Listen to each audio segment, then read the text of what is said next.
मराठवाडा मुक्ती संग्रामामुळे स्वातंत्र्याला खऱ्या अर्थाने पूर्णत्व मिळवून दिलेल्या मराठवाड्यातील सर्व शूरवीरांना मानाचा मुजरा। मराठवाडा मुक्ती संग्राम दिनाच्या सर्वांना हार्दिक शुभेच्छा। 15 ऑगस्ट 1947 रोजी आपला भारत देश स्वतंत्र झाला। त्यावेळी भारत हा विविध संस्थानांमध्ये विस्तारलेला होता।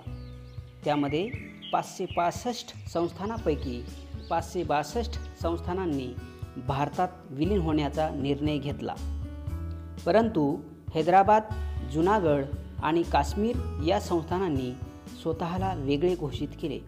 हैदराबाद स्वतःला स्वतंत्र घोषित केल्यावर साहजिकच भारताच्या बरोबर मध्यावर एक वेगळाच देश निर्माण होण्याची चिन्हे होती।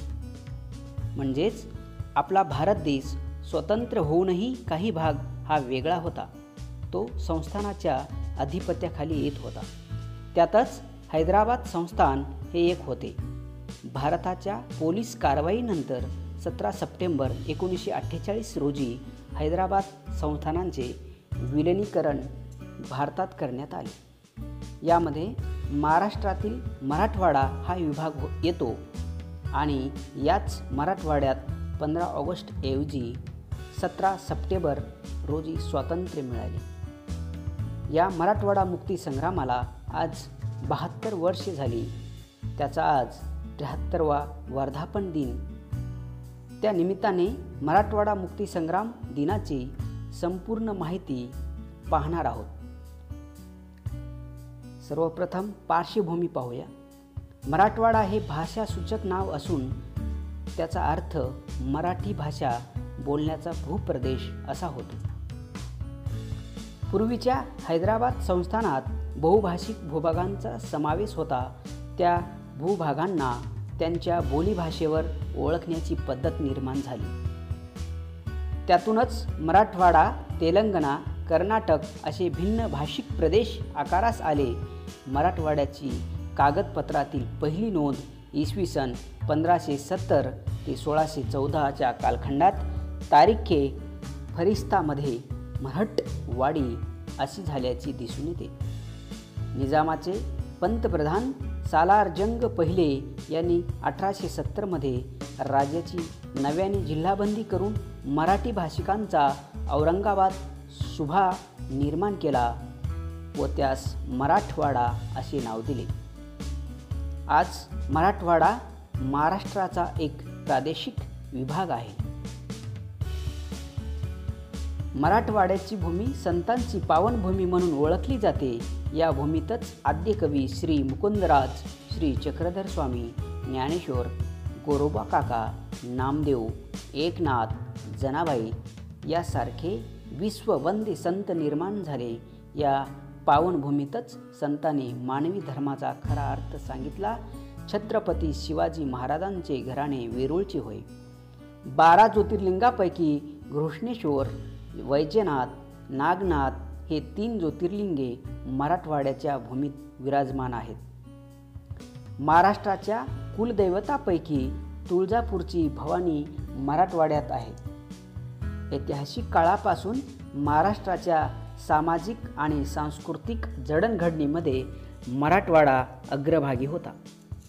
विविध कालखंडातील राजवटीमध्ये मराठवाड्यांचे स्वतःचे वेगळे असे व्यक्तिमत्व जपले आहे। सम्राट अशोकानंतर काही दशकात मराठवाड्यात वेगवेगळ्या घराणेशाहीचे राज्य केले। त्यामध्ये सर्वप्रथम सातवाहनाचा उदय झाला।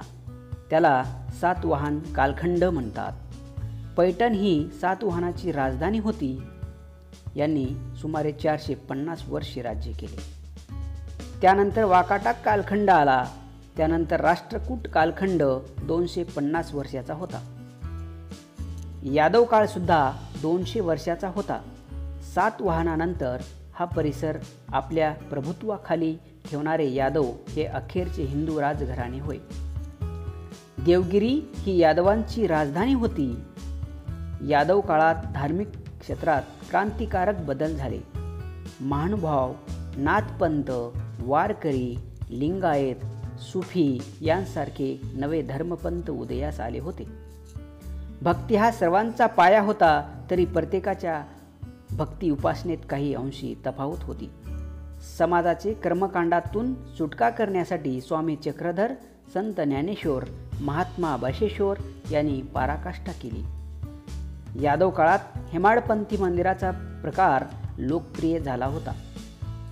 अंबही, अण्वा, धर्मापुरी, निलंगा, औसा, चंपावती, औंढा, देवगिरी, पैठण, परळी, अंबाजोगाई आदी ठिकाणी अतिशय भव्य मंदिरे उभारली. आजही ती मंदिरे उत्तम स्थितीत असून यादवकालीन वैभवाची साक्ष देतात. यादवांनी बांधलेल्या देवगिरी दुर्गाचे शिल्प अद्वितीय असेच आहे. अशा स्वरूपाचा अभेद दुर्ग जगात कुठेच सापडत नाही. मराठी भाषेचा उदय व विकास हे यादव काळाचे वैशिष्ट्य मानावे लागेल. मराठवाड्यातील संतांनी मराठीचा पुरस्कार करून जनसामान्यांचे प्रबोधन करण्याचा प्रयत्न केला. स्वामी चक्रधर आणि संत ज्ञानेश्वर ही मराठवाड्याने जगाला दिलेली अपूर्व अशी देणगी होय. पुढे निजाम काळ आला आणि औरंगजेब बादशहाचा मृत्यू 20 फेब्रुवारी 1707 रोजी अहमदनगर येथे झाला. त्याच्या मृत्यूनंतर इसवी सन 1682 ते 1707 पर्यंत चालू असलेला मोगल मराठा संघर्षाचा शेवट घडून आला. प्रदीर्घ काळ चालू असलेल्या संघर्षामुळे मोगलांचे साम्राज्य दुबळे बनले. मोगलांचे शत्रू असलेल्या मराठे, जाट, राजपूत, शीख यांनी आपापल्या प्रदेशावर अधिकार प्रस्थापित केले. यासोबत मोगलांच्या महत्त्वाकांक्षी व स्वार्थी सरदारांनी अवैध रोहिलखंड व हैदराबाद अशी स्वतंत्र राज्य निर्माण केली. हैदराबादचे स्वतंत्र राज्याचा संस्थापक मीर कमरुद्दीन निजाम उल मुल्क होय. तो अत्यंत धूर्त, महत्त्वाकांक्षी, चाणाक्ष व मुत्सद्दी नेता होता. 7वा व शेवटचा निजाम मीर उस्मान अली खान यांची कारकीर्द इसवी सन 1911 ते 1948 अशी होती. तो 29 ऑगस्ट 1911 रोजी सत्तेवर आला. पहिल्या महायुद्धात निजामाने इंग्रजांना पैसा, सैन्य, वस्तू यांची भरपूर मदत केली. युद्धातील मदतीचे बक्षीस म्हणून ब्रिटिश सम्राट 5वा जॉर्ज ह्याने निजामाला हिज हायनेज असा किताब दिला. निजाम मीर उस्मान अली खूप महत्त्वाकांक्षी होता. स्वतंत्र इस्लामी राज्य स्थापन करण्याचे त्याचे स्वप्न होते. हैदराबाद राज्याची राज्यभाषा फारसी होती. सन 1946च्या अखेरीस रझाकाराचा वापर करून संस्थानात दहशतीचे वातावरण निर्माण केले होते. संस्थानातील प्रजा व रझाकारांचे संघर्ष सातत्याने घडत होते. त्यातून अर्धापूर जिल्हा नांदेड गावाजवळ गोविंदराव पानसरे यांचा 21 ऑक्टोबर 1946 रोजी रझाकाराने खून केला. पानसरे एक निष्ठावान गांधीवादी होते. नांदेड जिल्ह्यातील अनेक तालुक्यात ते संघटितपणे कार्य करत असत. पानसरे हे संस्थानातील स्टेट काँग्रेसचे पहिले हुतात्मा ठरले. अर्धापूर गोळीबारात पानसरे सोबतच अन्य 4 जण प्राणाला मुकले. हैदराबाद मुक्ती संग्रामाचे नेतृत्व करणे ही तारेवरची कसरत होती. 7वे निजाम मीर उस्मान अली हे पुरामतवादी व राजेशाहीचे पुरस्कर्ते होते. त्यांनी हैदराबाद संस्थानात आपले राज्य टिकवण्यासाठी अनियंत्रित व अन्यायी मार्गाचा सर्रास वापर केला. रझाकार सारखी जातीयवादी संघटना जोपासली. अशा राजवटीशी धर्मनिरपेक्ष वृत्तीने मानवतावादी मूल्ये उराशी बाळगून प्रखरपणे संघर्ष करणे अत्यंत अवघड होते. स्वामी रामानंद तीर्थ यांची गांधी प्रणित मार्गावर नितांत श्रद्धा होती. त्यामुळे हा लढा धर्मनिरपेक्ष राहील आणि अहिंसक मार्गानेच चालेल असा त्यांनी निश्चय केला होता. स्वामीजी 26 जानेवारी ते 17 सप्टेंबर 1948 पर्यंत जेलमध्ये होते. 1 डिसेंबर 1947 ते सप्टेंबर 1948 पर्यंत लढ्याचे रूपांतर तीव्र आंदोलनात झाले. जागोजागी होणारे सहस्त्र लढे आणि नांदेड जिल्ह्यातील उमरी बँक प्रकरण यात स्वामीजींना खूप मनस्ताप झाला. परंतु स्वामी सतत कृती समितीच्या पाठीशी राहिले. कार्यकर्त्यांना त्यांनी प्रोत्साहन दिले. म्हणून या उग्र आंदोलनातील कार्यकर्ते या अग्निदिव्यातून तावून सुलाखून बाहेर पडले. स्वामीजीच्या नेतृत्वाखाली संस्थानातील सर्व जिल्ह्यात व्यापक स्वरूपाचा लढा दिला गेला. म्हणून निजामी सत्तेची पायमुळे पोखरली गेली व पोलीस ॲक्शनच्या वेळी निजामी सत्तेला 5 दिवसात शरणागती पत्करावी लागली. 7 सप्टेंबर 1948 रोजी भारत सरकारने सैन्य दलाला हैदराबाद चढाई करण्याचे आदेश दिले. त्यानुसार 13 सप्टेंबर 1948 रोजी पहाटे 4 वाजता संस्थानाविरुद्ध पोलीस ॲक्शन कारवाई. भारतीय फौजा हैदराबाद संस्थानामध्ये 5 वेगवेगळ्या ठिकाणाहून घुसल्या. हैदराबाद संस्थानातील लढाईची ही योजना ऑपरेशन पोलो या सांकेतिक नावाने ओळखली जाते. भारतीय सैन्याच्या सदर्न कमांडचे प्रमुख जनरल गोडार्ड यांनी ही योजना तयार केली होती. 13 सप्टेंबरच्या पहाटेपासून भारतीय फौजांनी आत्मविश्वासाने कारवाई सुरू केली. पोलीस ॲक्शनमुळे जनरल अल इद्रिस यांच्या नेतृत्वाखाली निजामी सैन्याची वाताहत झाली. पोलीस ॲक्शनची कार्यवाही 17 सप्टेंबर 1948 पर्यंत चालू राहिली. शेवटी 17 सप्टेंबर हा मंगल दिन उगवला. हैदराबाद भोवती असलेल्या निजामी फौजांनी लिंगमपल्लीपर्यंत माघार घेतली होती. भारतीय सैन्याधिकाऱ्यांनी निजामी फौजांना प्रमुख अल इद्रिस यांना त्यांनी शरणागती पत्करावी असा संदेश पाठवला. त्याप्रमाणे 17 सप्टेंबर 1948 रोजी सायंकाळी निजामाने आपली शरणागती घोषित केली आणि आपल्या फौजांना युद्ध थांबवण्याचे आदेश दिले. दुसऱ्या दिवशी 18 सप्टेंबर 1948 रोजी भारतीय सैन्याने निजामी राजधानी हैदराबाद शहरात प्रवेश केला. तेथे मेजर जनरल चौधरीने अधिकृतपणे निजामाचे सेनाप्रमुख अल इद्रिस यांच्याकडून शरणागती पत्करल्यानंतर मुक्तीसाठी महत्त्वाकांक्षी सैनिकी कार्यवाही पूर्ण झाली. पोलीस ॲक्शननंतर हैदराबाद मुक्तीसंग्रामाची सांगता झाली.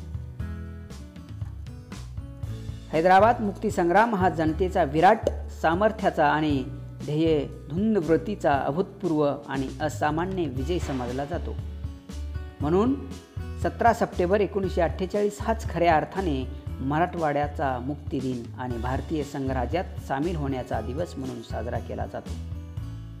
1998 मध्ये हैदराबाद मुक्तीसंग्रामास 50 वर्षे पूर्ण झाल्यामुळे जुन्या हैदराबाद राज्यात सगळीकडे हे वर्ष मुक्तीसंग्रामाचे सुवर्ण महोत्सवी वर्ष म्हणून साजरे झाले. मराठवाड्यात महाराष्ट्र शासनाने मुक्तीसंग्रामाच्या सुवर्ण महोत्सवी वर्षानिमित्त 17 सप्टेंबर हा दिवस मराठवाडा मुक्ती दिन म्हणून साजरा केला. या दिवशी संपूर्ण मराठवाड्यात ध्वजारोहण करण्यात येते. सार्वजनिक सुट्टी जाहीर करून विविध स्वरूपाच्या कार्यक्रमाचे आयोजन करण्यात येते. महाराष्ट्र शासनाने व मराठवाडा साहित्य परिषदेने मुक्तीसंग्रामाचा सुमारे 300 पानाचा ग्रंथ प्रकाशित केला. जसा क्रांती मैदानात शहीद स्तंभ आहे त्याचप्रमाणे मराठवाड्यात औरंगाबाद येथे मराठवाडा मुक्ती दिनाचा इतिहास चिरंतन राहावा या उद्देशाने मुक्तीस्तंभ उभा केला आहे. त्या मुक्तीस्तंभावर स्वामी रामानंद तीर्थ, गोविंदभाई श्राप, डॉक्टर राजेंद्र काबरा आदींच्या प्रतिमा चिरंतन स्वरूपात इतिहासाच्या साक्षी आहे. आजच्या दिवशी सरकारी कार्यक्रम तेथे होतो. त्याचबरोबर राज्याचे मुख्यमंत्री तेथे पुष्पचक्र अर्पण करायला जातात आणि शासकीय पद्धतीने मराठवाडा मुक्ती संग्राम दिवस साजरा केला जातो.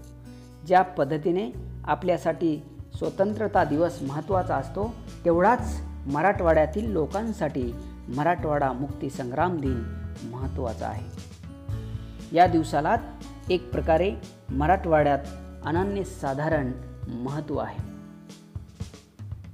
पुन्हा एकदा सर्वांना मराठवाडा मुक्ती संग्राम दिनाच्या हार्दिक शुभेच्छा. धन्यवाद. व्हिडिओ आवडल्यास लाईक आणि शेअर करायला विसरू नका.